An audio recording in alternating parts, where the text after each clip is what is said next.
Hashama harka fuune daawwattoota hordoftoota Facebook irraa bakka jirtanitti nagaan koo qilleensa irra isin ga'uucha har'a yaada xinnoo tokko qabadhee isinii dhiyaadheen jira. Yaadni kunis akkuma beekame egaa waa'ee maaster pilaaniiti. Oromoonni bakka jirtanii kan du'eesi Rabbiin obsa maatii keessaniif haa kennu. Kan jirus immoo warri jabaan nu boonsaa jirtan haamilee Rabbi isiniif haa kennu. Baay'ee isinitti boonnee jira. Baay'ee isinitti gammadee jira. Ani gama kootiin Oromiyaa marri isinitti gammadee jira. Qeerroo Oromiyaa biyya keessa jirtan sochii gochaa jirtan hundaa jecha har'a yaada lama sadiin isinii qabadhee dhufe. Yaadi koo inni tokko wayyaaneen akkuma beekamu bifa garaagaraatiin nurratti qabsaa'uudhaaf gargar nu facaasuudhaaf bifa garaagaraan nutti qabsooftee hin dadhabde. Amma karisee yaaliitti gochaa jirtu karaa amantiitti walitti nu buusuudhaaf cherchii gubanii maal gubanii sana godhanii akka godhanii jedhanii ummata keenya walitti buusuuf afaan wal balleessuuf walitti kaasuuf qabsoo isee irraa deebinee akka nu walitti deebinu gochuuf yaalii isaan hin godhin hin jiru gochaa jiru ummata kanaan isin keessa gadhiisanii jiru jechuudha. Kanaaf yeroo namni isin keessaa namuma isin fakkaatee isin duukaa hiriira nagaa ba'u fakkaatee ulee isaa qabatee dhufa namni kun hin beektan isin jechuudha. Oromoodhumaaf nama dhaabbatu fakkaatee gara cherchii yookiin gara maskiidaatti isin oofuu danda'a. Dhannee gumna akkas goona isiniin jedha. Dhugaa isinitti fakkeessuu jiru. Kun garuu qindaa'ee waan isinitti dhufeedha jechuudha. Utuu maal ta'ee kana dogongora kana nama kana gochuuf deemu isinumti mataan keessan tarkaanfii irratti fudhachuu qabdu jechuudha. Nama beeti kiristaanii gubuu, nama maskiida gubuuf yaalii godhu, nama qabeenyaa dhuunfaatti bu'uuf deemu isiniyyuu warrumti hiriira nagaa baatan tarkaanfii irratti fudhachuu qabdu jechuudha.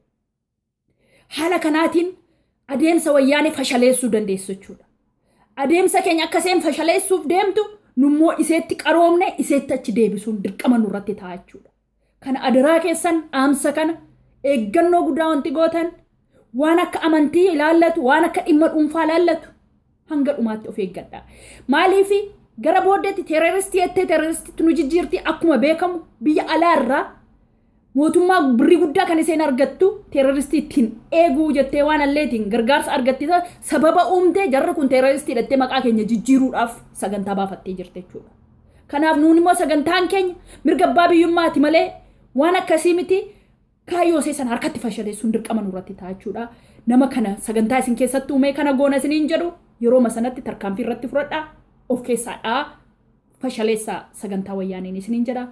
Inni itti aanu warra sabaaf sablammii bibbicuu nu keessa jiranii sabuma kamiin iyyuu ta'anii ammas ijaaramanii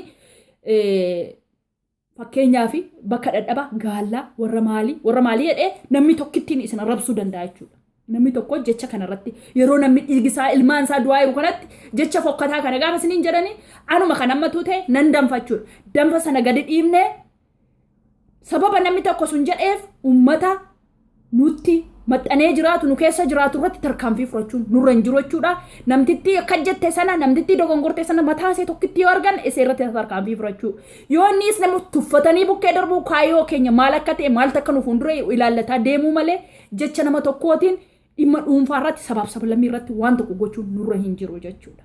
Kanarraa adaraa keessan ammas of eeggannoo guddaa godhaan isiniin jedha. Inni sadaffaa Eurooppii paarlaamantiin warri Eurooppii biyya Oromiyaa keessa jiru amma jechuudha. Fakkeenyaaf kaleessa gaafa guyyaa 17 ji'a lammaffaa bara 2016 akka Eurooppaatti achi Amboo keessa turan jechuudha. Ammas biyyoota garaagaraa deemanii daawwachuuf deemu jechuudha. Kanaafiyyuu yeroo ammaa kana immoo hirra caalaa qabsoon keessan jabaatee harka wal qabachuudhaan finiinsisuu qabdu jechuudha. Haalli kun immoo haala waa cabsuu yookiin haala dhimma dhuunfaa haala kana sagaggadheessuuf sokkonneessaatu hin ta'in haala bareedaadha waan jettan mootummaa kan akka hin barbaanne rakkoo keessan wal jalaa qabuun sagalee keessan dhageessisuuf miidiyaatti beeksisuu addunyaatti beeksisuu akkuma kanaan duratti jirtan fixxaniitti dhumarra geerachuudhaaf amma jarri kun maalitti jiru hammam dhugaadha dubbiin kun isa jedhuufi isin ilaaluu dhufanii jiru iddoo ta'eef kanarraallee jabaadhaa of eeggadhaa qabsoo keessanitti finiinsisaan isiniin jedha. Inni dhumaa tokko hiriirri nagaan utuu isinii danda'ame guyyaa sanbaduraa ta'e guyyaa sanbaduraa jechuun Itoophiyaa waliigalli guyyaa sanbaduraa gabaadha jechuudha. Guyyaa sana wal qabattanii ulee keessan qabattanii waan barbaadan meeshaa isin barbaachisu qabattanii gabaa keessan nattu akka lolaa wayyaanee kana guyyaa tokkoon ariitu jechuudha. Oromiyaa waliigalli guyyaa sanbaduraa sana guyyaa gabaa tolee guyyaan gabaa keenya waliigalli gabaa sanbaduraati jechuudha. Aannan yaadadhaa amma naannoo beegiiti gabaan dafinoo deebistee gabaa dafinootti deeffattee itti fakkaata malee walumaa galli Oromiyaa gabaa sanbaduraa irra kan jiru jechuudha. Guyyaa san harka tokko wal qabattanii bilbilaa wal dhageessistanii kaatanii guyyaa sanbaduraa keessatti amma sanbaduraa isa dhufaa jiru kan irratti mari'attanii arri kamisaa sanbaduraa isa dhufu kan irratti Oromiyaa marri yoo ka'e tokkoffaa warra Awurooppii biyya achi keessa jiran sanallee hin dhageessistu biyya guutummaan raafamaa mirgi keenya illee kabachiifama jechuudha. Mee yaalaa guyyaa sanbaduraa irra gochuu mana hidhaallee kan itti cabsuu dandeessan kan uummata hidhameellee baasuu dandeessan guyyaan sanbaduraa sun baay'ee guyyaa mijataadha Oromiyaa keessatti jedhee abdii guddaa godha. Jabaadha qabsaan hin du'aa qabsoon itti fufa wantatti cheerchii gubuu maal jechuu mana maskiidaa jedhan amantiidhaan nu keessa lixanii jiru.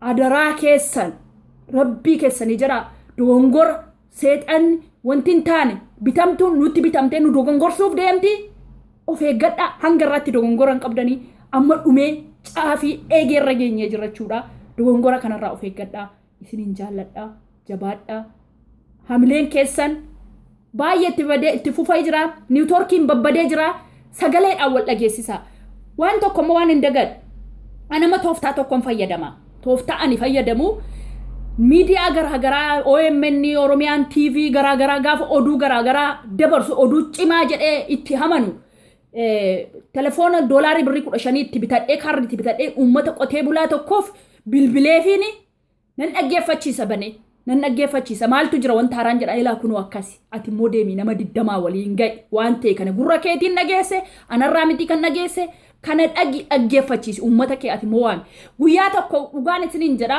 akka nama TV ilaaluu walitti qabee namichi tokko nan dhaggeeffachiisi asii baneen kaardiidhaan niwutoorkiin nu biraa rakkisa miti banee utuu gargar hin citiin dhaggeeffachiise waan uummanni Oromoo keessa jiru maali jiru nama miidiyaa irraa fagoo jiru haala kanaan illee qarshiin kudha waan guddaa miti sagalee walii daddabarsinee walii erguu ni dandeenya jechuudha yoo barbaadan sagalee koo kana Mobaayilii abbaa maatii keessanii bilbiltanii ilaa kura waan akkasii jira jettanii dabarsuu fi dandeessu namni tokko nama 20 dabarsaa namni 20 nama 40 dabarsaa haala kanaan akka harkaa wal qabannee waan hundaa injifachuu dandeenya isiniin jira jabaadhaa hamileen amma fuulumarraa illee na ifeera laa inni du'ee awwaallataa isa qabsaa'u jabeeffataa gar tokko fuulduratti deemoo akka jirru abdii uumama tokko naaf duraa ifaa jechuudha yeroo gabaabaa keessatti akka bilisummaa keenya harkatti harka galchannu jabaadhaa tokkummaa irratti jabaadhaa tokkummaa nu jabeessaan isin jedha nagaatti naa tura.